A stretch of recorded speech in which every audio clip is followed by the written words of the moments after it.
Vamos ficar de pé, vamos ler as Escrituras em Joel capítulo 2, versículo 23 ao 26. São profecias dos profetas do Velho Testamento. Toda profecia tem o seu cumprimento, né? E vós, filhos de Sião, você é filho de Sião? Ou você é filho do mundo? Nós somos filhos de Sião, filhos do céu. Regozijai-vos e alegrai-vos no Senhor vosso Deus, porque Ele vos dará ensinador de falsidade, de justiça, e fará descer a chuva, a temporã e a seródia, no primeiro mês. Essas duas chuvas vêm junto, termina uma, já entra outra. E as eiras se encherão de trigo, e os lagares transbordarão de mosto e de óleo. Óleo na Bíblia fala do Espírito Santo. E restituir-vos-ei os anos que foram consumidos pelo gafanhoto, a locusta, o pulgão e a aruga, o meu grande exército que enviei contra vós. E comereis abundantemente e ficareis satisfeito.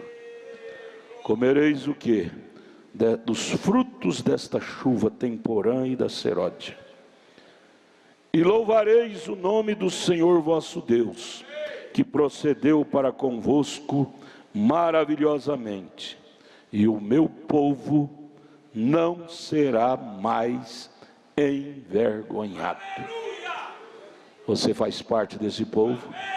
Não será mais envergonhado. Senhor Jesus nos ajude, em nome de Jesus Cristo, amém. Podeis assentar. Na mensagem, um resumo das eras, eu vou ficar só com esta mensagem nesta noite.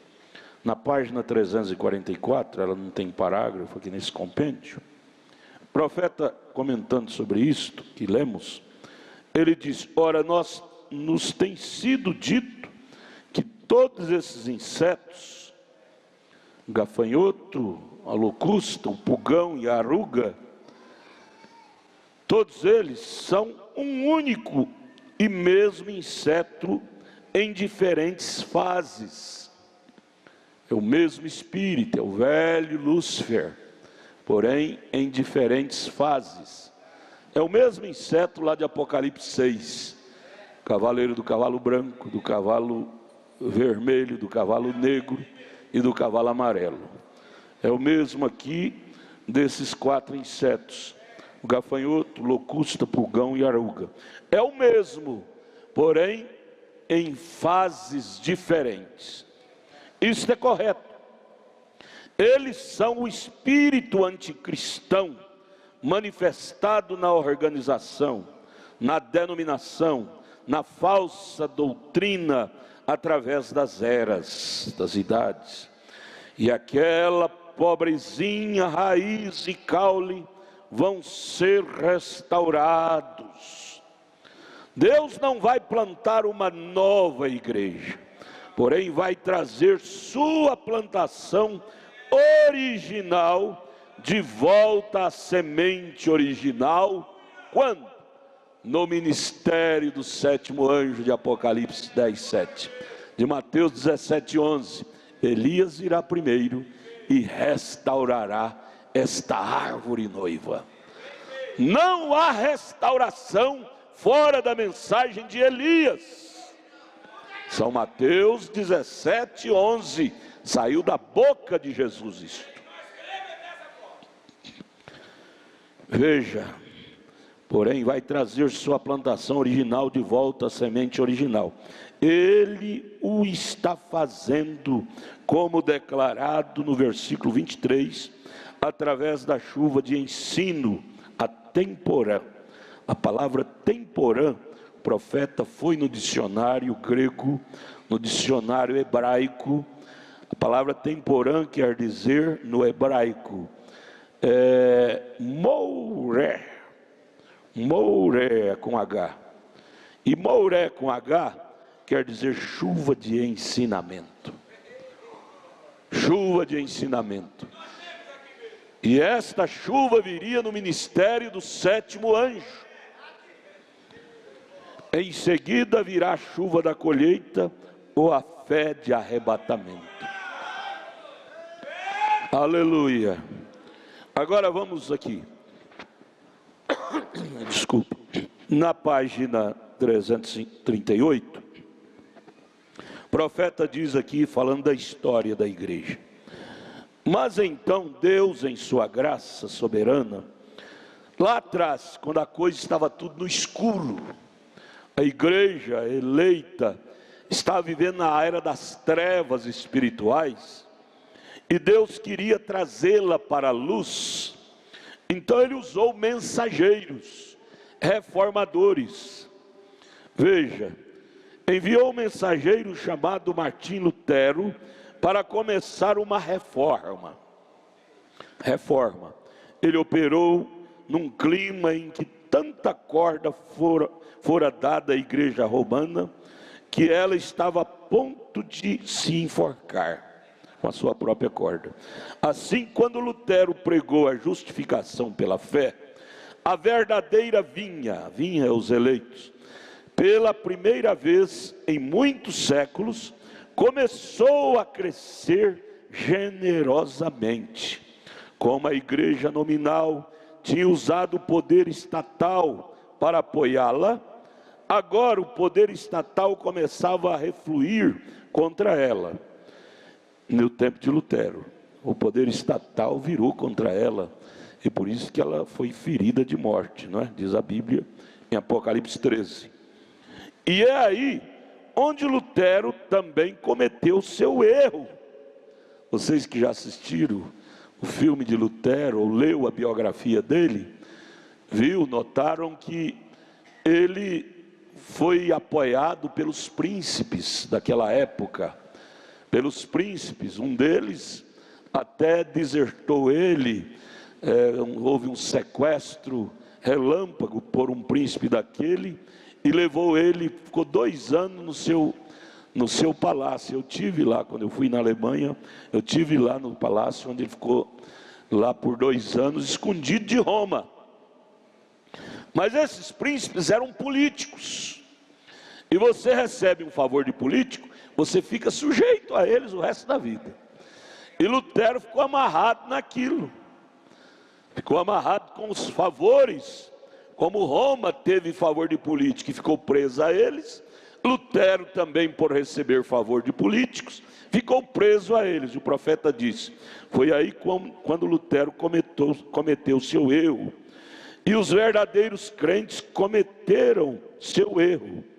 Eles permitiram que o Estado os subsidiasse. A igreja eleita nunca pode deixar ser subsidiada por política do Estado. Ela deve ser subsidiada pela palavra de Deus. Me mostre na Bíblia onde Paulo foi subsidiado por poder político. Por isso que ele se tornou um herói na fé. Mas Lutero, com o seu povo do seu dia, eles fizeram proezas. Começou aquela grande reforma, mas o final do ministério deles foi catastrófico, porque deixou ser vendido pelo poder político. E aí é onde terminou tudo. O profeta conta aqui. Desse modo, esta era não deslanchou muito na palavra, a era de Lutero. Graças a Deus que ela foi até onde foi, mas porque se apoiou em grande parte no poder político, esta era, a era de Lutero, terminou na organização. E este mesmo grupo, que na geração de Lutero se havia desprendido da falsa vinha, da Roma, não é? Agora voltava para se tornar uma filha da prostituta. Hoje ela voltou, está sentada no colo. Os luteranos estão comungando com os romanos, fazendo cultos juntos, a mãe e a filha. Voltou, sabe por quê? O Mombrana foi em cima da cabeça da Tatinha, mostrou o erro. O erro deles foi em buscar favores com o poder político. Quando nós temos um grande poder, que nós podemos apoiar nele, que é o poder do Espírito Santo. Veja, ela voltou direto à sua mãe, porque entrou diretamente no nicolaísmo e no balanismo. Mas agora vamos aqui, na página 340. E assim chegamos agora à última era, a era de Laodiceia. Essa é a nossa era qual estamos vivendo. Sabemos que é a última, porque os judeus estão de volta à Palestina. Por que nós dizemos que estamos vivendo no desfecho final? Na última era, não vai ter outra era. Porque a Bíblia disse, em São Mateus 24, São Lucas 17, quando vir a figueira brotando, levantai vossos olhos para cima, porque vossa redenção está próxima. A figueira é a nação judia. Ela brotou, ou seja, se tornou uma nação, depois de 2000 anos desertada. No ano de 1948, dia 7 de maio, foi reconhecido pela ONU, Organização das Nações Unidas, como uma nação, tendo sua própria bandeira, sua própria moeda. Ali foi quando a figueira começou a soltar seus ramos.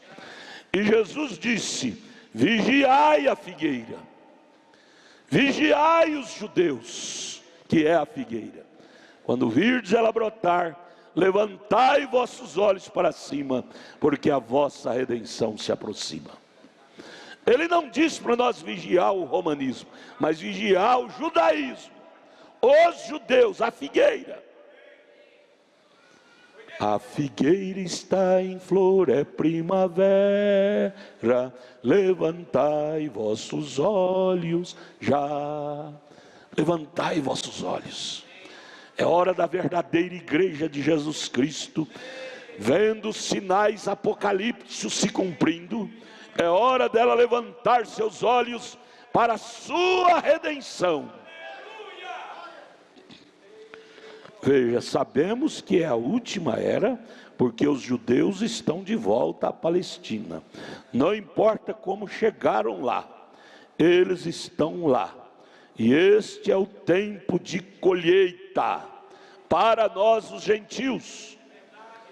É o tempo da colheita da lavoura, ela está madura. Mas antes que possa haver uma colheita, tem de haver um sazonamento, um amadurecimento de ambas as vinhas, do trigo e do joio. Tem que haver esse amadurecimento. E aí ele descreve: a era luterana foi a primeira, a era wesleyana foi, ou seja, a era luterana foi a primavera, a era wesleyana foi o verão de crescimento, e a era de Laodiceia é o tempo de colheita, o ajuntamento do joio para que seja atado e queimado, e o recolhimento do trigo ao celeiro para o Senhor. Tempo de colheita, é esse o qual estamos vivendo. Não vai haver uma nova lavoura, uma nova igreja, uma nova era.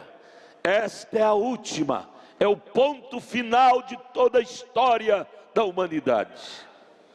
Você já notou que no tempo de colheita, embora haja uma verdadeira aceleração no amadurecimento, há também uma consequente desaceleração no crescimento, até não haver mais crescimento? Não é exatamente isso que estamos vendo agora? Você conhece lavoura, não conhece? No tempo da colheita, ela para de crescer. Começa aquele desenvolvimento do amadurecimento da semente. Não espere ver grandes números mais. Não espere ver grandes conversões mais. Porque a planta, na hora da colheita, não há mais crescimento. há sim amadurecimento naquela semente que foi plantada. Onde estão esses vastos números que continuam vindo aos avivamentos responder às chamadas de altar? Será que eles, na sua maioria, não estão meramente emocionados em sua aproximação, ou desejosos de algo físico, em vez de desejar o que é verdadeiramente espiritual? Você vê grandes pessoas vindo no altar, o irmão Brana disse, a maior parte é interessada em coisas físicas, não em algo espiritual, ou seja, na palavra. Por quê? Porque agora é tempo de amadurecimento, e tempo de amadurecimento acaba crescimento.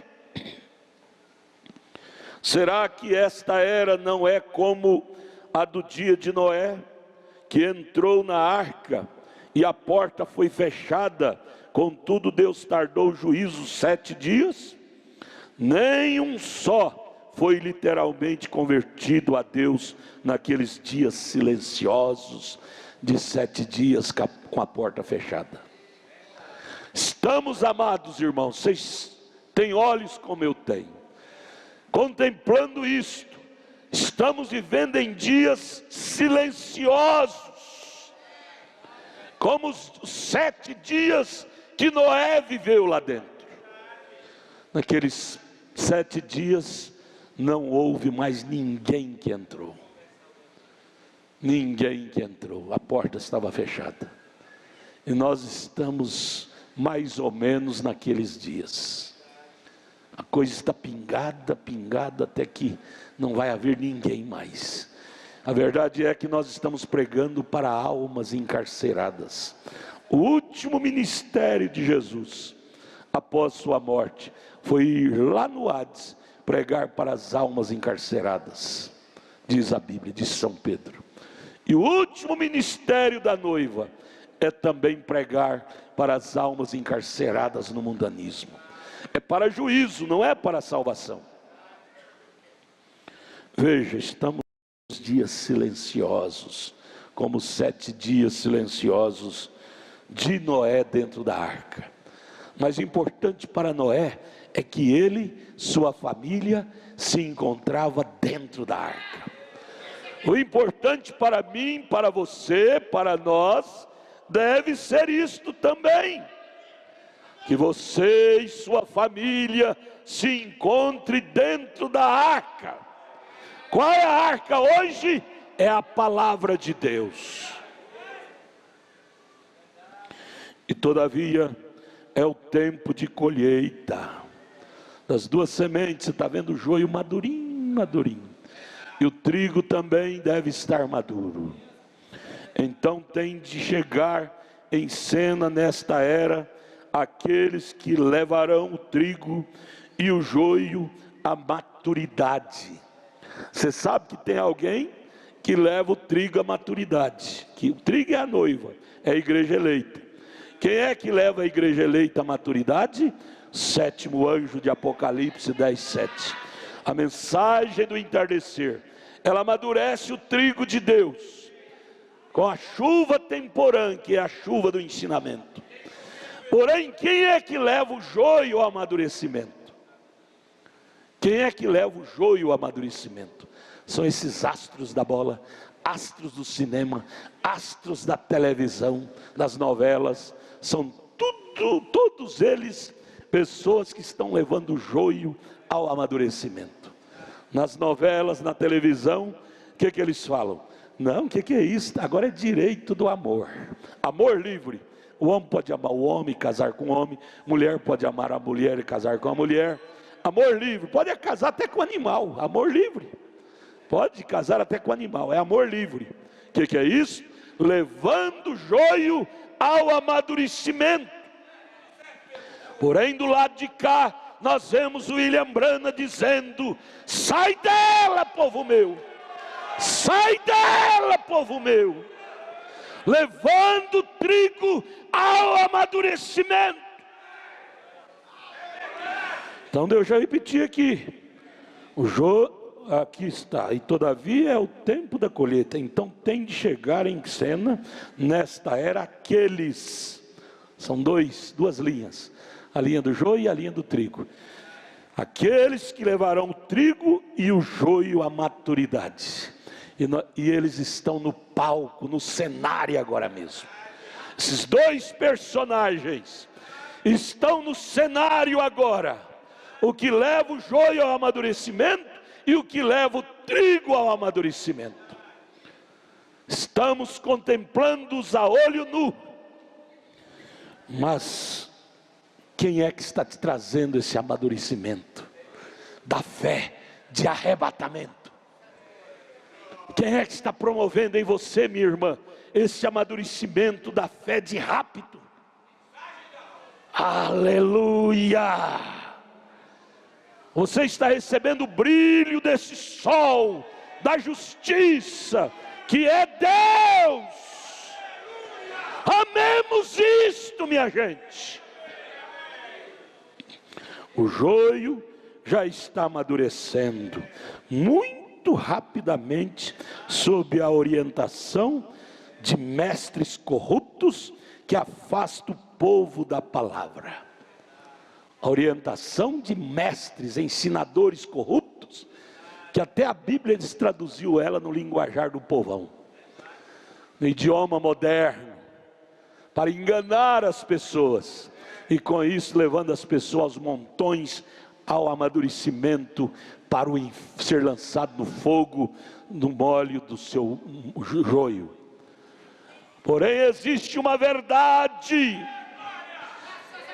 segundo Tessalonicenses, segunda carta de Paulo aos Tessalonicenses, capítulo 2, Paulo diz: há um que ainda o detém. O diabo será a besta um desses dias, ele montará no cavalo baio literalmente, e governará o mundo, literalmente. Porém, antes dele fazer isto, segundo Tessalonicenses capítulo 2, tem um que ainda detém ele de fazer isto. Este um é o Espírito Santo que está na terra, é a palavra que ainda está na terra, impedindo ele de ser literalmente o diabo encarnado. Há um que está detendo. Valorize este um. Este um é a palavra revelada, é o Espírito Santo, é você. Você detém a ira de Deus.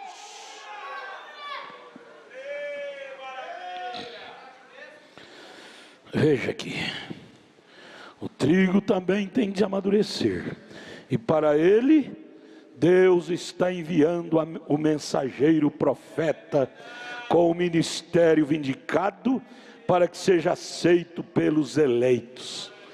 Ele já veio, você aceitou?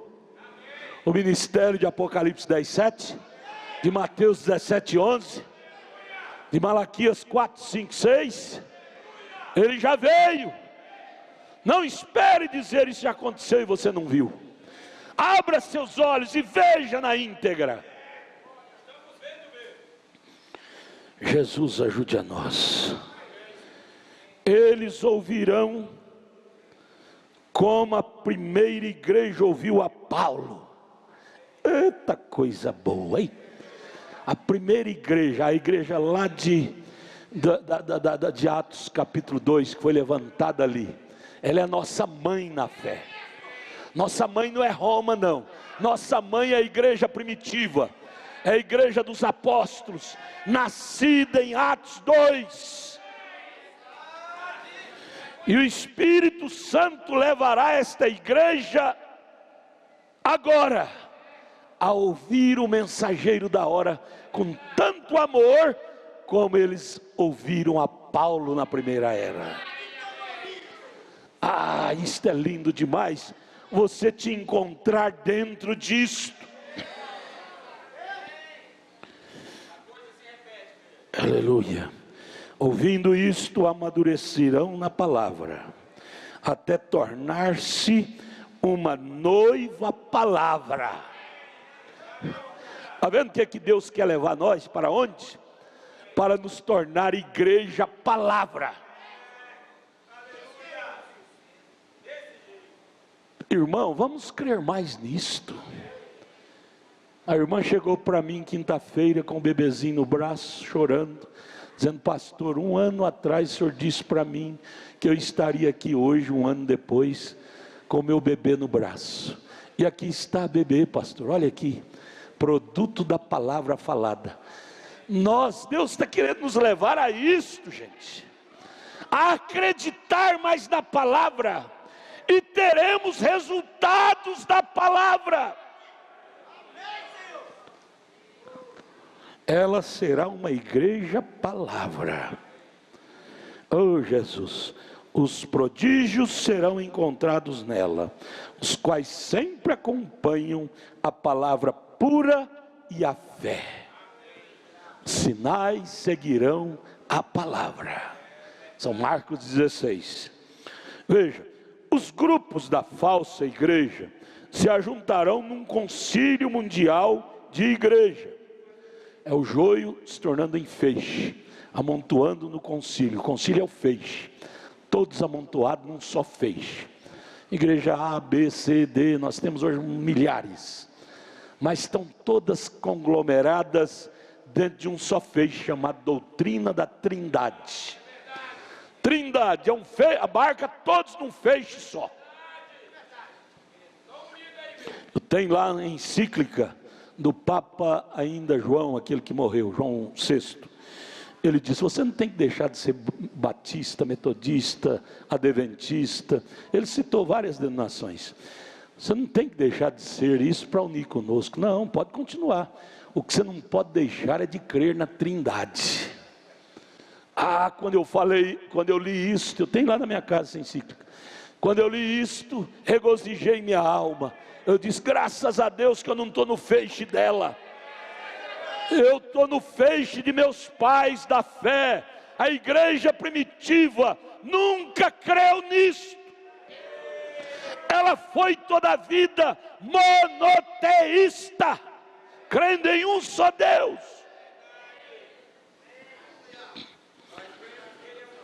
Os grupos da falsa igreja se ajuntarão num concílio mundial de igreja.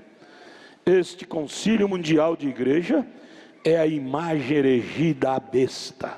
Apocalipse 13, verso 11 ao 18. E vi subir da terra outra besta, e tinha 2 chifres semelhantes a um cordeiro. Veja, 2 chifres semelhantes a um cordeiro, mas não era cordeiro. Quando falava, tinha um chifre de cordeiro, mas quando falava, lançava doutrina, falava como um dragão. Dragão na Bíblia é símbolo de quê? De demônio. Apocalipse capítulo 12, verso 7, 8 e 9. Demônio, diabo é a antiga serpente, é o dragão. Tinha chifre de cordeiro, porém quando falava, quando proferia a doutrina, saía como dragão. Foi a Roma pagã imperial que caiu pela espada, porém ela foi curada na sua chaga mortal, quando se uniu à igreja cristã nominal de Roma e incorporou o paganismo à cristandade, através do concílio de Niceia, encabeçado pelo imperador Constantino, no ano 325. Isso aconteceu lá. Deste modo, tornou-se o Santo Império Romano, que permaneceria até que Jesus viesse e o destruísse, com assopro de sua boca, sua palavra. Porém, Roma não está trabalhando sozinha.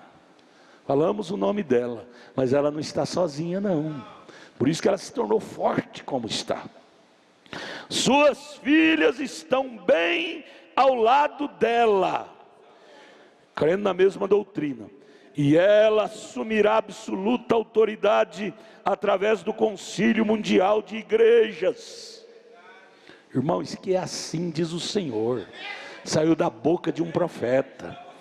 Isto pode parecer improvável para alguns, porém na realidade é muito simples de todos verem, porque neste momento as igrejas estão controlando a política e no tempo oportuno manifestarão exatamente quão grande é este controle. Este movimento ecumênico terminará com Roma na liderança, ainda que as pessoas não imaginassem assim. Será assim, porque em Apocalipse 17, verso 3 ao 6, é declarado que a prostituta, mistério Babilônia, está sentada sobre a besta na Bíblia quer dizer poder. Ela está controlando o último ou quarto império. O primeiro império foi Babilônia, o segundo império foi Medo-Persa, o terceiro império foi dos gregos, e agora o último império é romano. E ela controlaria a visão o sonho que Nabucodonosor teve, daquela estátua, e a interpretação que Daniel deu, diz que era pés de barro misturado com ferro, todos unidos para pisar, para controlar toda a política monetária, religiosa do mundo todo. Esta igreja romana está fazendo isto, com o sistema mundial de igrejas sujeito a ela. Roma estará controlando, e esta imagem, sistema de igreja, será obediente a Roma, porque Roma controla o ouro do mundo. Deste modo, todas as pessoas têm que pertencer ao sistema mundial de igrejas, ou ficar à mercê da situação, porque não podem comprar ou vender sem a marca da besta na sua mão ou na sua testa. Esta marca na testa significa que terão de aceitar a doutrina do sistema mundial de igrejas, a qual é o trinitarianismo. Marca na testa quer dizer crer nessa coisa. Testa fala de mente, e é na mente que você aceita ou rejeita a coisa. E se você está marcado, você crerá nisto. Selou a mente nisto. E a marca na mão, que significa fazer a vontade da igreja mundial. Batizar nos títulos, trabalhar em prol disso. Marca na testa é crer, marca na mão é fazer. Mas graças a Deus, que Deus não marca a sua igreja na testa. Deus marca a sua igreja no coração, é na alma. Uma vez marcado no coração, você não moverá disto. Amém. Veja, como este grande poder, os sistemas eclesiásticos perseguirão a verdadeira vinha, a verdadeira noiva. Você tem que estar forte, irmão. A coisa não é só ser um religioso, a coisa é ter o Espírito Santo, porque a prova da nossa fé está chegando. Até agora não chegou não, até agora nós não estamos sofrendo nada por amor à palavra, porque ela está como dragão adormecido. Ela está viajando o mundo de um país a outro, com aquela meiguice, igual um gato esconde a unha e fica naquela meiguice. Meus irmãos, meus filhinhos, abençoado seja. Meiguice para conquistar, porém não ficará assim por todo o tempo. Para resistir isto, disse Paulo em 2 Tessalonicenses 2, quem o resistirá? Somente o Espírito Santo. Sem o Espírito Santo, nós não podemos fazer parelha com o diabo. Nós não podemos resistir a esse poder, porque será monstruosíssimo. E o profeta prossegue aqui, nas últimas linhas da página 341, no resumo das eras. Com este grande poder, os sistemas eclesiásticos perseguirão a verdadeira noiva.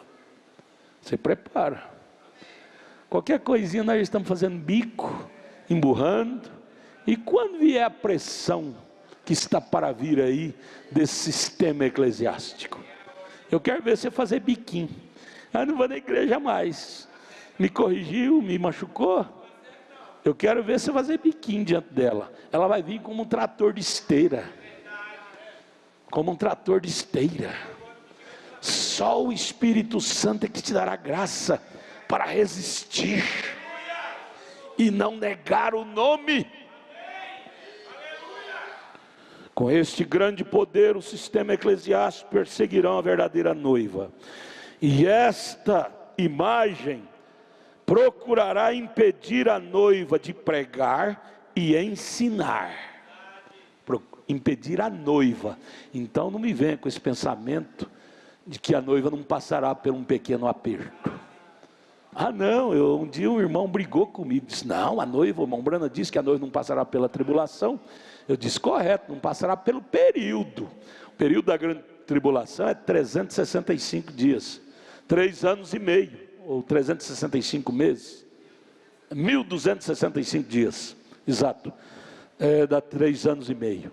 Esse período começa do dia 1, 2, 3, mas até começar a contagem, haverá um aperto.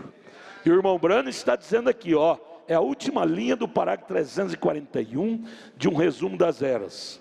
Ele diz, esta imagem procurará impedir a noiva de pregar e ensinar, ao ponto que seus ministros da noiva, serão proibidos de dar assistência à verdade às pessoas que as necessitam. Não vai poder fazer culto mais, dar assistência espiritual, que serão impedidos pelo sistema ecumênico. Ele está falando da noiva, ela estará aqui ainda. Esse será o aperto da noiva. E se nós não estivermos enraizados em Deus, nós cederemos. Esta é a razão pela qual devemos buscar dioturnamente o batismo com o Espírito Santo, porque o batismo maligno está caindo na terra. Nós não temos que estar impressionados com o batismo no inferno caindo na terra. Nós temos que estar impressionados com o batismo do Espírito Santo caindo em nossas almas. Ele diz na mensagem à era de Pérgamo, ele faz uma pergunta, eu gostaria de saber quantos estão realmente impressionados com a palavra de Deus em nosso meio. Nós devemos estar impressionados, emocionados, entusiasmados. Se você não está entusiasmada com o Evangelho, você está entusiasmado com o quê? Com o amadurecimento do joio? E não para de falar, o presidente roubou, o deputado roubou, e a nação caiu. Gente, nós já sabemos que está tudo caído, está tudo falido.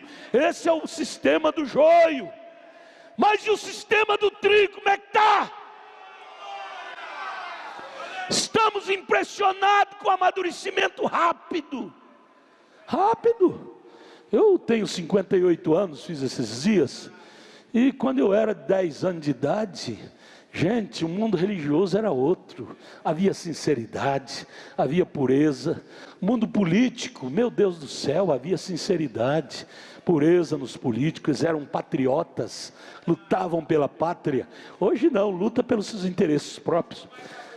A coisa tem amadurecido de uma forma tão rápida. Vocês mais antigos lembram de 50 anos para cá, como que a tecnologia evoluiu?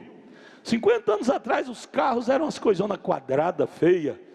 Hoje os carros são cada dia mais lindos. A tecnologia, isso é amadurecimento do joio. A tecnologia veio da semente de Caim. Está amadurecendo tão rápido. E olhando para nós, a noiva, o trigo, como é que está o amadurecimento do trigo? Às vezes nos impressiona ver o amadurecimento do joio, mas e o amadurecimento do trigo, como é que está? Oh Deus, brilhe em nós com os teus raios, os raios do Espírito Santo, brilhe mais fundo nos genes desta semente eleita.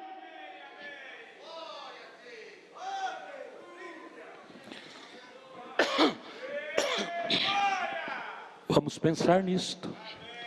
Inclusive, irmão Mago, domingo que vem não vai ter trabalho com o companheirismo, mas no outro domingo eu quero que nós começamos às 5 horas da tarde o estudo parágrafo por parágrafo desta mensagem, resumo das eras, viu?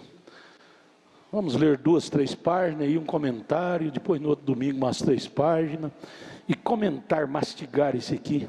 A noiva, a igreja precisa estar atualizada com isto. Atualizada, nós não podemos ter culto só de cura divina, isso o mundo tem. Nós temos que levar a igreja a conhecer quem ela é.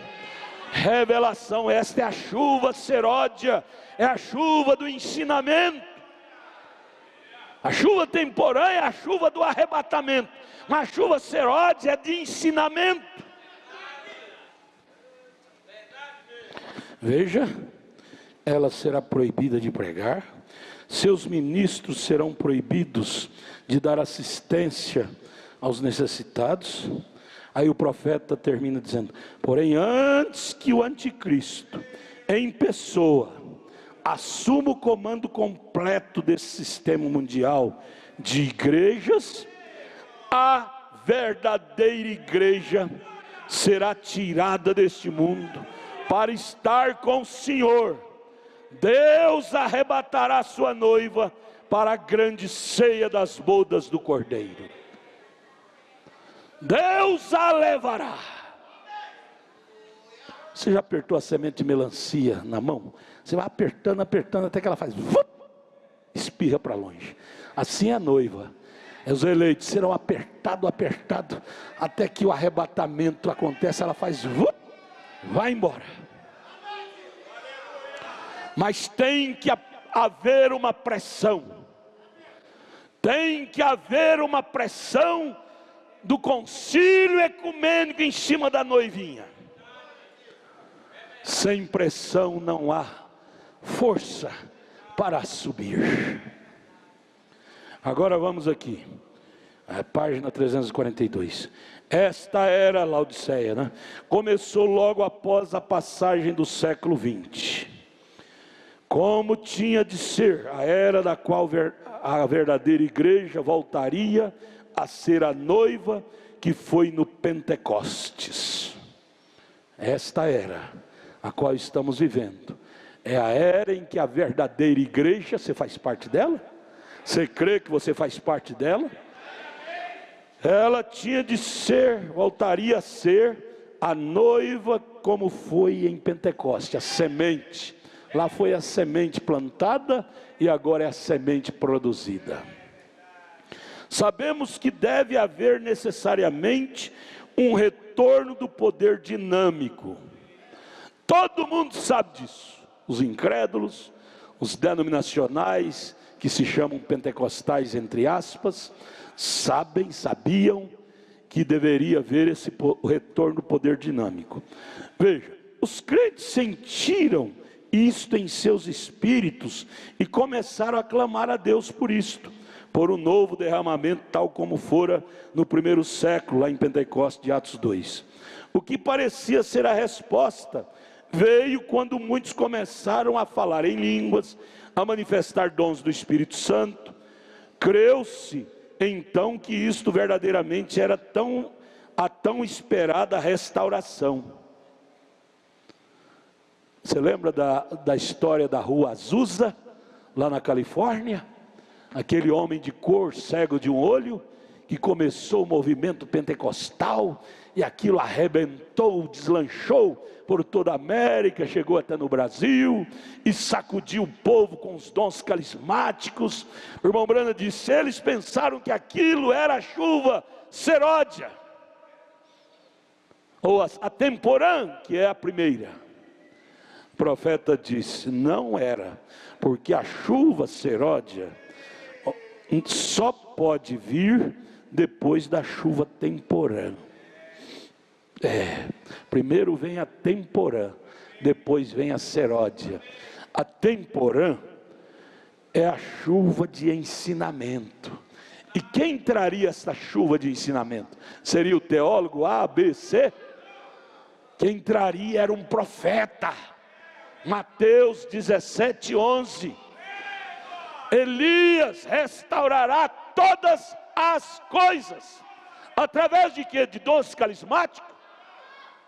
Nós não cremos no profeta desta era, porque ele ressuscitou 5 mortos, porque ele revelava o segredo das pessoas, câncer caía na plataforma, cura divina acontecia aos montes, ele revelava segredos ocultos da vida das pessoas.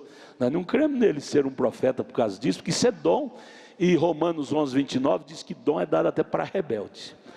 O que nos leva a crer nele é na sanidade do ensinamento bíblico que ele trouxe para nós, começando do batismo bíblico, da unicidade bíblica, da santa ceia bíblica, da doutrina bíblica, de volta à palavra original.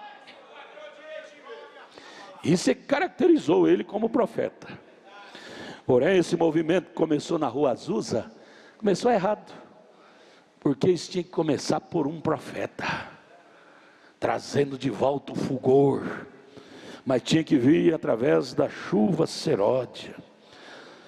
Isso só pode vir depois da chuva temporã, ou seja, a chuva temporã, que é a chuva do ensinamento, e a seródia, que é a chuva do avivamento. Avivar quer dizer tornar vivo aquilo que já começou.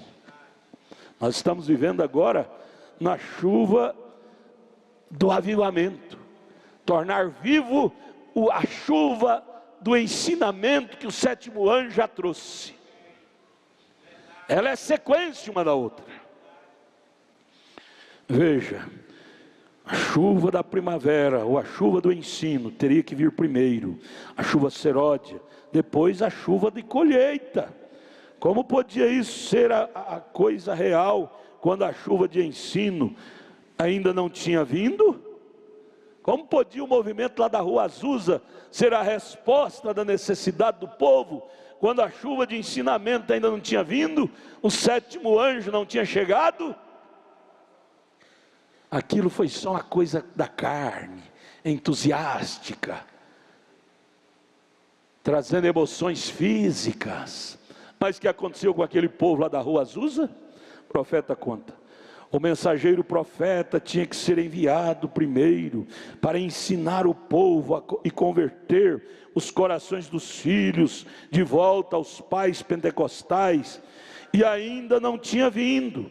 Assim, o que se pensava ser a restauração e a vivificação final para o arrebatamento não tinha vindo. Ela veio agora, através do mensageiro profeta. Nisto existia uma mistura dos injustos participando da bênção espiritual e manifestando-se no Espírito Santo, como temos perseverado em lhes mostrar. Nisto também existia o poder diabólico, quando os homens estavam sob o controle de demônios, embora ninguém parecia percebê-lo. Por que controle de demônio? Por causa da doutrina errada. Então, para provar que isso não era o real, estas pessoas, antes mesmo que uma segunda geração aparecesse, eles se organizaram e escreveram suas doutrinas não escriturísticas e construíram suas próprias cercas, como todos os outros grupos antes deles o fizeram. Se denominaram. Se fosse real, eles não tinham se denominado. Fechassem um cerco e se denominaram. Quando se denomina, morrem bem ali. Faz mais de 50 anos que este homem morreu. Porém, a sua mensagem até hoje nunca se denominou. Nunca se mundanizou. Você diz, mas e fulano Beltrano? As pessoas talvez mundanizaram, mas a mensagem não. A mensagem continua intacta, pura.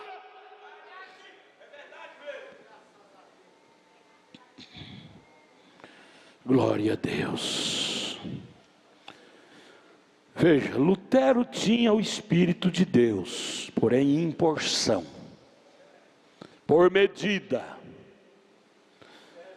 Porém, sua era não foi a era da plena restauração, através de outra efusão como no princípio. Foi o mesmo com Lutero, Booth, Knox, Whitefield, Brainerd, Jonathan Edwards, Miller, todos esses grandes homens tinham o Espírito Santo por medida. Não eram a pessoa da chuva seródia e da temporã. Seguramente eles eram cheios do Espírito na sua condição. Você pega um copo pequeno e enche ele de água, e pega um copão grande e enche de água. Todos dois estão cheios, porém por medida. O pequeno está cheio, mas na medida dele. O grandão está cheio na medida dele. Vocês estão entendendo o que é por medida? Estavam cheios na sua era, mas por medida. Veja, eles eram cheios do Espírito, sim, eles certamente eram. Porém, a era em que cada um viveu não foi a era da restauração, nem foi alguma outra era, senão esta última era, a era de completo escurecimento na apostasia. Esta é a era da apostasia lá do mundo, e esta é a era da restauração. Por o lado do joio é a era da apostasia, morte espiritual. Tudo está morto, religião, política, economia, tudo morto. Porém, a noiva não está morta. O Espírito Santo não está morto. Você diz, mas o crente da mensagem de tal lugar, desviou. Eu não estou falando de pessoa, estou falando do Espírito Santo. Eu estou falando da palavra. E se você estiver na palavra, se nós estiver na palavra, nós não morreremos. 1000 cairão ao meu lado, 10.000 à minha direita, porém eu estarei vivo, estarei de pé. Pense nisto. Pense nisto. Esta é a era da apostasia. Esta é a era também da restauração de Mateus 17:11. É a era de Elias. É a era profética. E graças a Deus, Deus iluminou nossos olhos para ver o nosso dia. É a era do ciclo concluído. O ciclo de Deus. Começou com Paulo, Irineu, Martim, Columba, Lutero, Wesley. E agora é a era da conclusão desse ciclo. E essa conclusão, Deus enviou o maior ministério que já pisou na terra. O ministério da restauração de todas as coisas. Ele não veio remendar a igreja. Lutero veio remendar, Wesley veio remendar, pentecostais vieram remendar. Porém Elias veio restaurar, fazer de novo. E você está nisto. Você não está aqui para ser remendado. Remendo novo e vestido velho rasga. Você sai daqui, a primeira tentação você já cai. Que é um crente remendado. Porém um crente nascido de novo é diferente. Nós não somos uma igreja remendada. Nós somos uma igreja restaurada.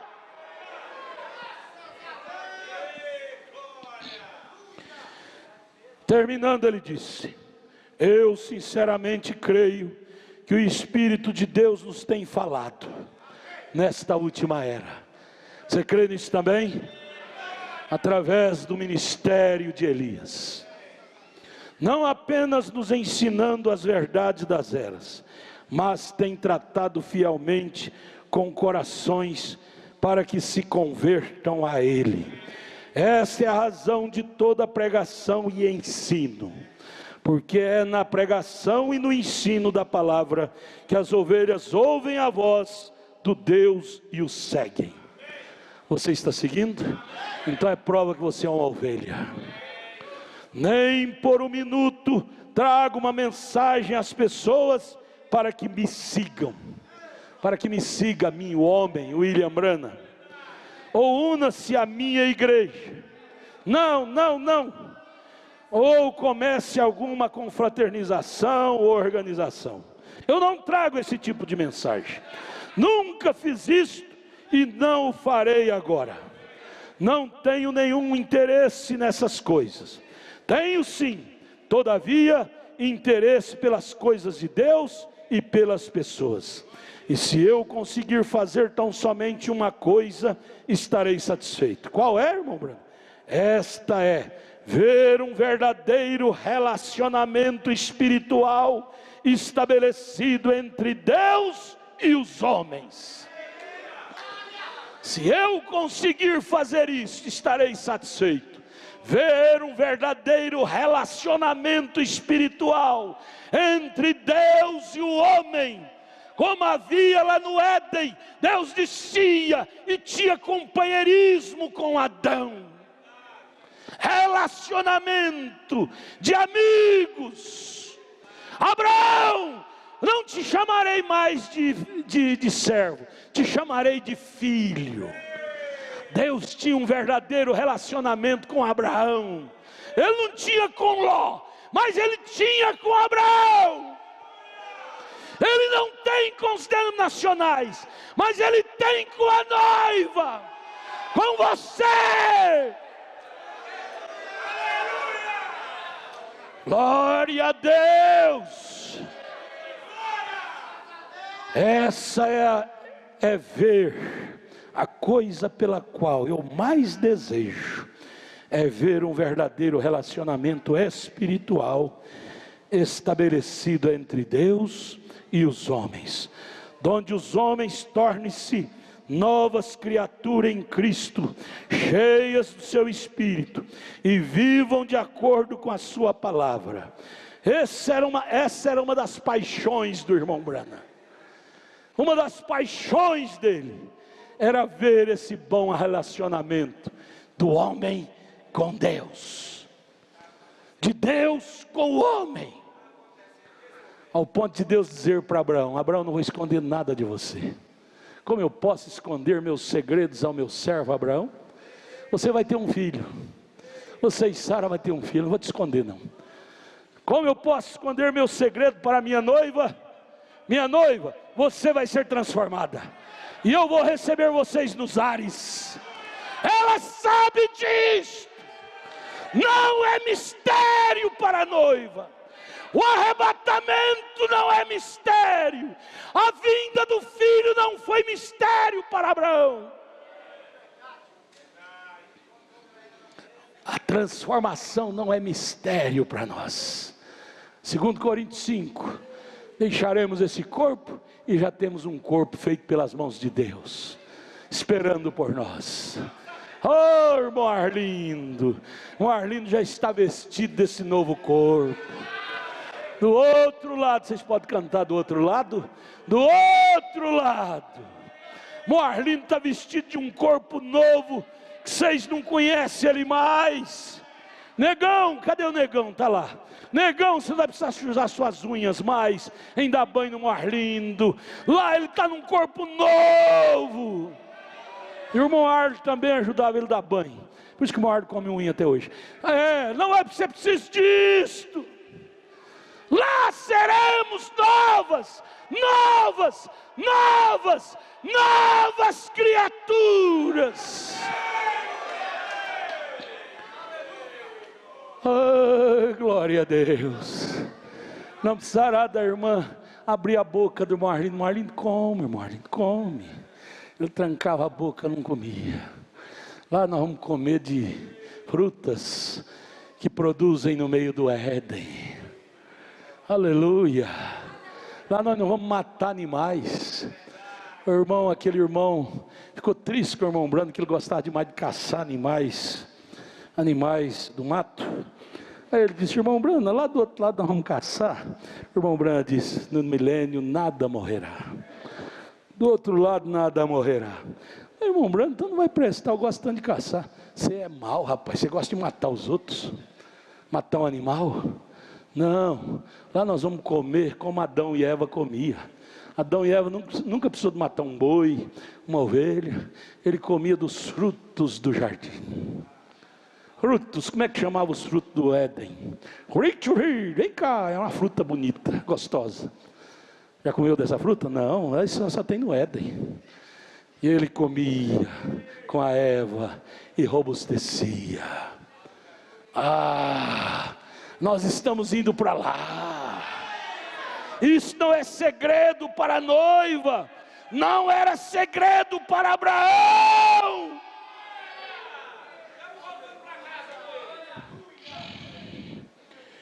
Nem por um momento trago uma mensagem para as pessoas me seguirem, mas eu trago uma mensagem para que haja um perfeito relacionamento entre Deus e o homem, onde os homens tornem-se novas criaturas em Cristo, cheias de seu Espírito, e vivam de acordo com a sua palavra.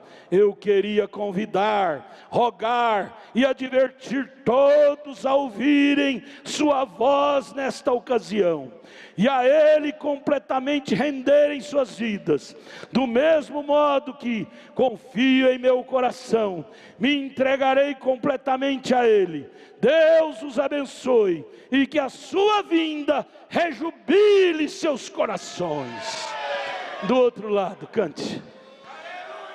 Que a vinda de Cristo, o arrebatamento, seja uma frase de rejubilo para nós, de alegria, de emoção. Do outro lado, Marlindo está lá, olhando para nós, esperando por nós. Marlindo, tenha uma paciênciazinha aí, logo nós estaremos aí também, Marlindo. E os problemas aqui, lá não vai ter os problemas daqui. Não.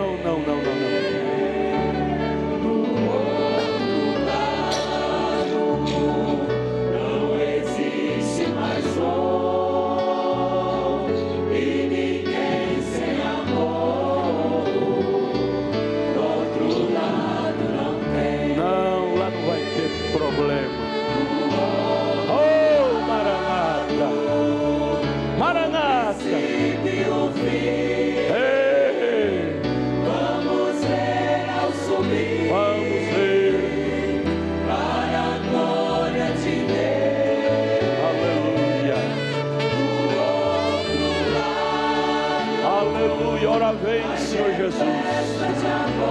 Ora vem, Senhor Jesus. Com canções de louvor, do outro lado é céu. Ora vem, Senhor Jesus. Aleluia, diga aleluia. Do outro lado é melhor do que aqui. Eu tenho uma paixão, qual é? Ver a unidade restaurada entre o homem e Cristo. Do outro lado vai ser tão diferente. Divisão política, religiosa, lá não vai ter não. Não.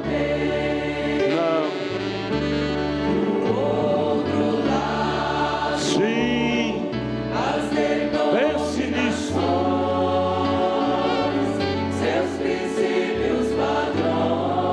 Vai existir não. Do outro lado não tem. Lá não terá. Do outro lado. Maranata, Maranata. Vamos ver ao subir. Nós vamos ver isso muito logo. Muito logo. Tenha saudade do céu. Tenha saudade do céu, saudade do céu. Do outro lado é céu. Do outro lado, o princípio e o fim. Do outro lado, vamos ver. Oh Jesus, ora vem, Senhor Jesus.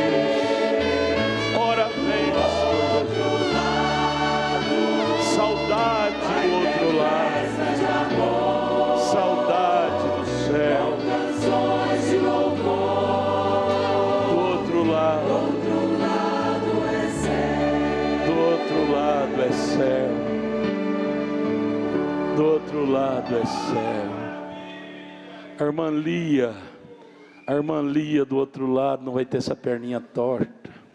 Ela vai ser uma moça tão linda, que você que a despreza aqui, lá você vai correr atrás dela. O irmão Arlindo aqui era cego de um olho, ficou 80 anos, ninguém quis casar com ele, e ele também não quis casar com ninguém. Mas lá, hoje, agora, ele está num corpo tão lindo. O irmão Brana foi lá, Deus levou ele lá em visão. Ele disse que aqueles jovens, lá não tem velho, é só jovem. Lá não tem velho nem criança, é só jovem, de 18 a 20 anos, como ele fez o primeiro Adão. Ele não fez Adão criança, ele fez Adão jovem. E lá o irmão Brana disse, era aqueles jovens, aquelas moças, cabelos longos, não tinha ninguém com cabelo cortado, não. E nem com roupa transparente, aquelas vestes brancas, descalço, vinha lhe abraçar, tão linda, tão linda. Ele disse, lá o homem pode abraçar a mulher. Aqueles moços tão lindos, tão lindos. Irmão, você estará vestido de um corpo desse um dia deste.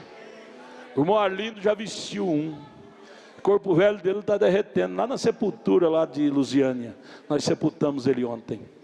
Vai começar a derreter a partir de 72 horas. Porém o novo corpo dele, ele já está nele lá.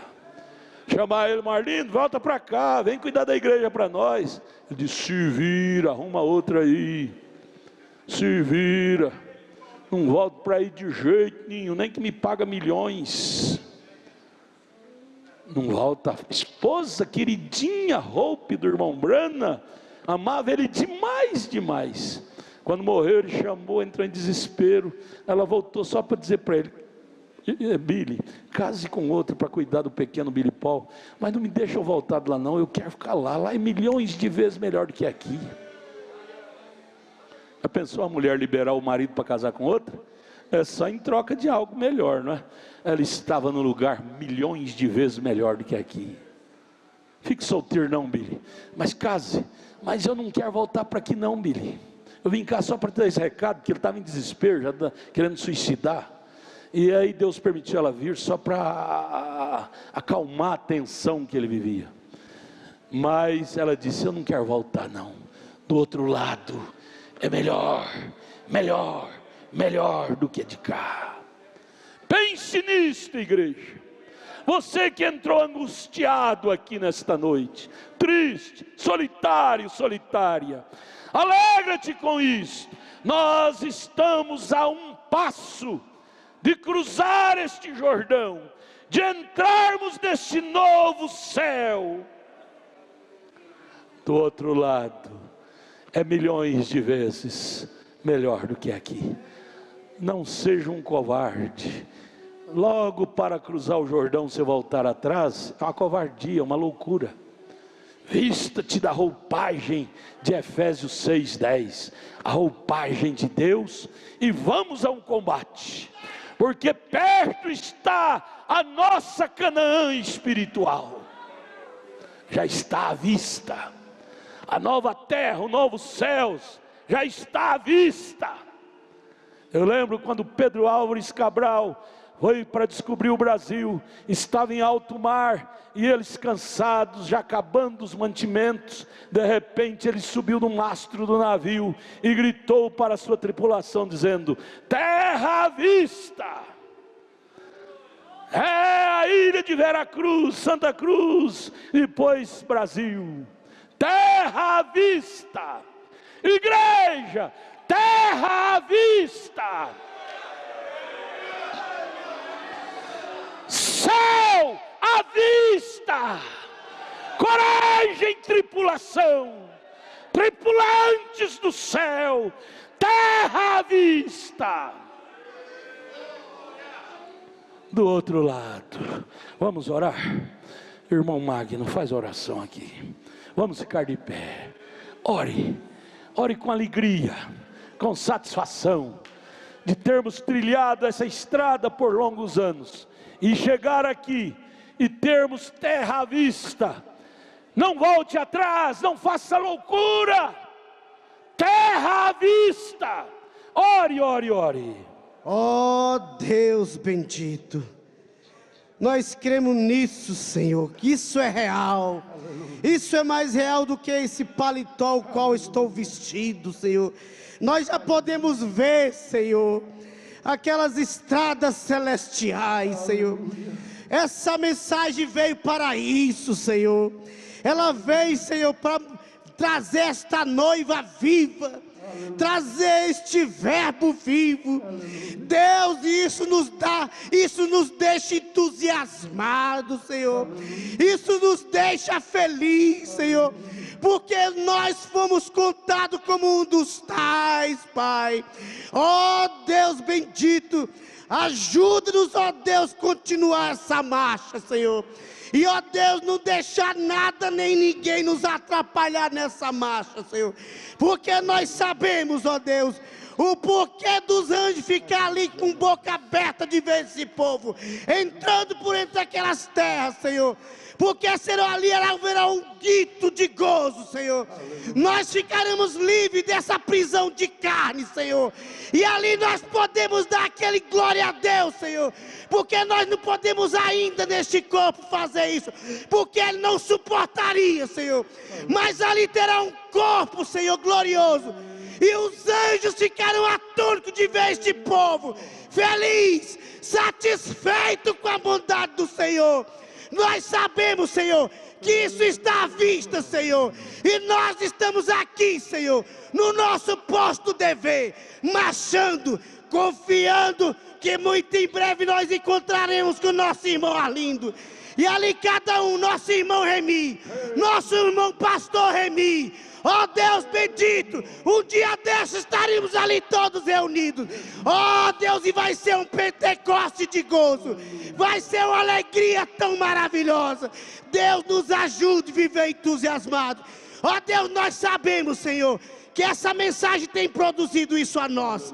E estamos tão felizes, Senhor, que isso é real. Essa mensagem, ela vem direto do trono de Deus, diretamente para as nossas almas. Senhor, leva-nos em paz, com isso guardado nos nossos corações. E muito em breve, Senhor, nós chegaremos àquela cidade celestial.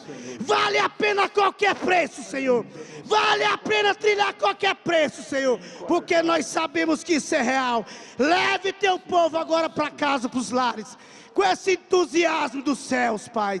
No nome de nosso Senhor e Salvador Jesus Cristo. Amém, Senhor, amém. Ame essas duas chuvas, a temporã e a seródia. A temporã é a chuva de ensinamento, o que o sétimo anjo trouxe. A seródia é a chuva da colheita, chuva do regozijo, do arrebatamento. Nós já estamos saindo da chuva temporã e já estamos entrando na chuva seródia, que é a chuva do regozijo da revelação. Um dos segredos dos 7 trovões é regozijo na tribulação.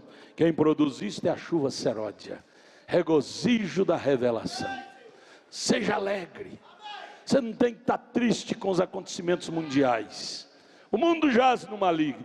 Você tem que estar alegre com a revelação que você é um eleito. Você é uma eleita. Seja alegre com isso.